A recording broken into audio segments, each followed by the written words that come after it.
ಹಿರಿಯ ಚಿತ್ರನಟ ಕಳೆದ 5 ದಶಕಗಳ ಕಾಲ ವಿವಿಧ ಭಾಷೆಗಳ ಸಿನಿಮಾಗಳಲ್ಲಿ ನಟಿಸಿ ಲಕ್ಷಾಂತರ ಅಭಿಮಾನಿಗಳನ್ನು ಹೊಂದಿರುವಂತಹ ಅನಂತನಾಗ್ ಅವರ 75ನೇ ವರ್ಷದ ಹುಟ್ಟುಹಬ್ಬದ ಸಂಭ್ರಮ ನಗರದ ಟಿವಿ ರಮಣ ಪೈ ಸಭಾಂಗಣದಲ್ಲಿ ಇಂದು ನಡೆಯಿತು.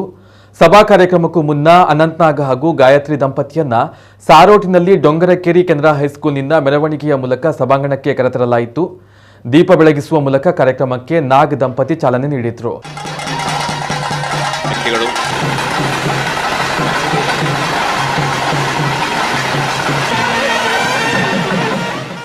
ಹಿರಿಯ ಕಲಾವಿದರಾದ ಕಾಸರಗೋಡು ಚಿನ್ನ, ಲಕ್ಷ್ಮಣ ಕುಮಾರ್ ಮಲ್ಲೂರು, ಸದಾಶಿವ ಶೆಣೈ, ದಿನೇಶ್ ಮಂಗಳೂರು ವೇದಿಕೆಯಲ್ಲಿ ಇದ್ದು ಅನಂತನಾಗ್ ಅವರ ಸಿನಿಮಾ ಬದುಕಿನ ಜೊತೆಗೆ ತಮ್ಮ ಒಡನಾಟವನ್ನು ಹಂಚಿಕೊಂಡರು. ಜೊತೆಗೆ ಅನಂತನಾಗ್ ಅವರು ಕೂಡ ತಮ್ಮ ಸಿನಿಮಾ ಬದುಕಿನ ಜರ್ನಿಯನ್ನು ವಿವರಿಸಿದರು. ಬಳಿಕ ಸಭಾ ಕಾರ್ಯಕ್ರಮ ನಡೆಯಿತು. ಸಿನಿಮಾಗಳ ದಿಗ್ಗಜರು, ಪತ್ರಕರ್ತರು, ಯುವ ಸಮುದಾಯದೊಂದಿಗೆ ಸಂವಹನ ಕಾರ್ಯಕ್ರಮ ನಡೆಯಿತು. ಬಳಿಕ ಮಣಿಕಾಂತ್ ಕದ್ರಿ, ರವೀಂದ್ರ ಪ್ರಭು ಹಾಗೂ ತಂಡದಿಂದ ಅನಂತನಾಗ್ ಅವರ ಆಯ್ದ ಜನಪ್ರಿಯ ಹಾಡುಗಳು, ನೃತ್ಯ ವೈವಿಧ್ಯ ನಡೆಯಿತು. ಕುಡ್ಲ ಪ್ರತಿಷ್ಠಾನದ ಅಧ್ಯಕ್ಷ ಗಿರಿಧರ ಶೆಟ್ಟಿ ಸೇರಿದಂತೆ ಪ್ರಮುಖರಾದ ಮಂಗಲ್ಪಾಡಿ ನರೇಶ್ ಶೆಣೈ, ಶಾಸಕ ವೇದವ್ಯಾಸ್ ಕಾಮತ್, ಗೋಪಿನಾಥ್ ಭಟ್, ಗೋಪಾಲಕೃಷ್ಣ ಭಟ್, ಶಶಿರಾಜ್ ಕಾವೂರು, ಮೈಮ್ ರಾಮದಾಸ್, ಮಾಧವ ಸುವರ್ಣ, ಕುದ್ರೋಳಿ ಗಣೇಶ್ ಮೊದಲಾದವರು ಇದ್ದರು. ಮನೋಹರ್ ಪ್ರಸಾದ್ ಕಾರ್ಯಕ್ರಮ ನಿರೂಪಿಸಿದರು. ಅನಂತನಾಗ್ 75ರ ಅಭಿನಂದನಾ ಸಮಿತಿ ಹಾಗೂ ಕುಡ್ಲ ಸಾಂಸ್ಕೃತಿಕ ಪ್ರತಿಷ್ಠಾನದ ವತಿಯಿಂದ ಕಾರ್ಯಕ್ರಮದ ಆಯೋಜನೆ ಮಾಡಲಾಗಿತ್ತು. ನಮ್ಮ ಬಾಲ್ಯದ ಮೊದಲ 12 ವರ್ಷ ಇಲ್ಲೇ ಕಳೆದಿದ್ದು. ಇಲ್ಲಿ ಕರಾವಳಿ ನಮಗೆ ಅವಾಗ ಇದು ಯಾವ ಸಮುದ್ರ ಅಂದರೆ ಕೊಂಕಣ ಸಮುದ್ರ ಅಂತಿದ್ವಿ. ನಾವು ಕೊಂಕಣ ಸಮುದ್ರ ಅಂತಿದ್ವಿ ಆ ಕಾಲದಲ್ಲಿ. ಅದು ಕಚ್ಚಿಂದ ಕೊಚ್ಚಿವರೆಗೂ ಇದೆ ಅಂತ ನಮ್ಮ ಹಿರಿಯರು ಹೇಳ್ತಿದ್ರು. ಸೊ ಆ ಕಾಲದಲ್ಲಿ ನಾನು ಇಲ್ಲಿ ಬೆಳೆದವ್ರು 2 ಕಡೆ ಆಶ್ರಮ, ಮಠ, ಇಲ್ಲಿಂದ ಅಲ್ಲಿ, ಅಲ್ಲಿಂದ ಇಲ್ಲಿ, ಇದಿಷ್ಟೇ ನಮಗೆ ಗೊತ್ತಿದ್ದು. 12 ವರ್ಷ ಆದಮೇಲೆ ನನಗೆ ಮುಂಬೈ ಕಳಿಸಲಾಯಿತು. ಮುಂಬೈ ಕಳಿಸಲಾದ್ಮೇಲೆ ನಾನು ಅಲ್ಲಿ ಹೇಗೋ ಈ ರಂಗಭೂಮಿಯ ನಾಟಕ ಸಂಘದವರ ಜೊತೆ ಅನೇಕ ಕೊಂಕಣಿ ನಾಟಕಗಳನ್ನು ಕೊಂಕಣಿ ನಾಟಕಗಳಲ್ಲಿ ಪಾಲ್ಗೊಂಡು ಅವಕಾಶ ಸಿಕ್ತು. ಅಲ್ಲಿಂದ ಮುಂದೆ ನಾನು ಬಹುಶಃ ನಟನಾಗಬೇಕು ಅಂತ ಎಲ್ಲೋ ಮನಸ್ಸಿನಲ್ಲಿ ಸುಪ್ತ ಆಸೆ ಇತ್ತು.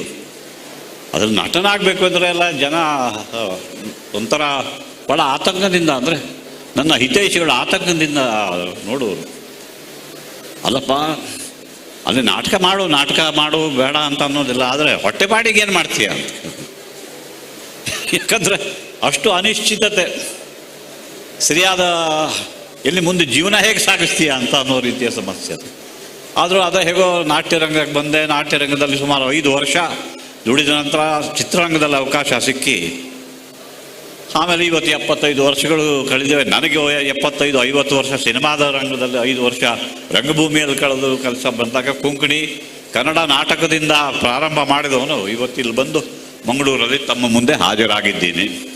ದಶಭುಜ ಮಂದಿಟ್ಟಟಕಂಪ ಸರಿಸಿಯ ಸಭಕರಂಗಳ ನೆತ್ತರು ನೇಮಿಸಿ ಒಂದು ಪದಂ ಪಾತಾಳವನೊತ್ತಲ್, ಒಂದು ಪದಂ ಬ್ರಹ್ಮಾಂಡವನೆತ್ತಲ್, ಜಳಗಲ್ ಬೆಂಬಿಳಿ ಬಿಳಿದಾಡುತ್ತಿಯೇ ಮುಡಯುಳು ತುರ ನದಿ ತುಳುಕಾಡುತ್ತಿಯೇ, ಕಡುಚೆಲ್ ಒಳಗಂ ತಣಿದಾಡುತ್ತಿಯೇ, ಕಡುಚೆಲ್ ಒಳಗಂ ತಣಿದಾಡುತ್ತಿಯೇ, ಆಡಿದನ್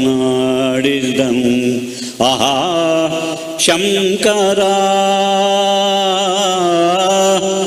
ಆಡಿದನ ಗುಂಡಯ್ಯ ನಂದೀಶ್ವರ. ನಾನು ಅವರಲ್ಲಿ ಆ ಪಾತ್ರವನ್ನು ಮಾಡಲಿಕ್ಕೆ ಕೇಳಿದ್ದೆ.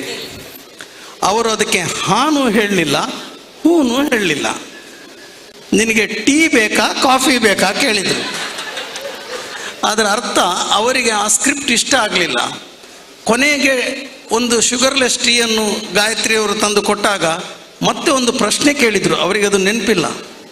ಈ ಪಾತ್ರ ಇಲ್ಲಿ ನಿಲ್ಲುತ್ತಾ ಮುಂದೆ ಹೋಗುತ್ತಾ ಅಂತ ಕೇಳಿ. ನಾನು ಹೇಳಿದೆ, ಆ ಪಾತ್ರ ಮುಂದೆ ಹೋಗುತ್ತಾ ಗೊತ್ತಿಲ್ಲ, ಈ ಪಾತ್ರ ಹೋಗುತ್ತೆ ಇಲ್ಲಿಂದ.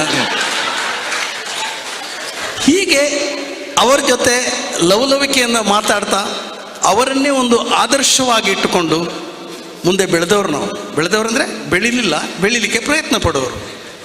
ನಾನು ಯಾವತ್ತೂ ಅನಂತನಾಗ್ ಆಗೋದಿಲ್ಲ ಅನ್ನೋದು ನಮಗೆ ಚೆನ್ನಾಗಿ ಗೊತ್ತಿದ್ರು ಕೂಡ ಅವರೇ, ನಾವು ನಾವೇ. ಆದರೆ ಒಂದು ಮಾತ್ರ ತಿಳ್ಕೊಳ್ಬೇಕು, ಮಂಗಳೂರಿನ ಜನ ಅನಂತಣ್ಣನ ಒಳಗಿರುವ ಸರಸ್ವತಿಯನ್ನು ಪ್ರೀತಿಸಿ ಇಲ್ಲಿಗೆ ಕರ್ತಂದು ಈ ಮಣ್ಣಿನಲ್ಲಿ ಅವರ ಸಂಸಾರ ಸಮೇತ ಅವರಿಗೆ ಗೌರವ ಕೊಡುವ ಒಂದು ಒಳ್ಳೆಯ ಮನಸ್ಸು ಮಾಡಿದೆಯಲ್ಲ, ಈ ಮನಸ್ಸಿಗೆ ನನ್ನ ಶತಕೋಟಿ ನಮಸ್ಕಾರಗಳು.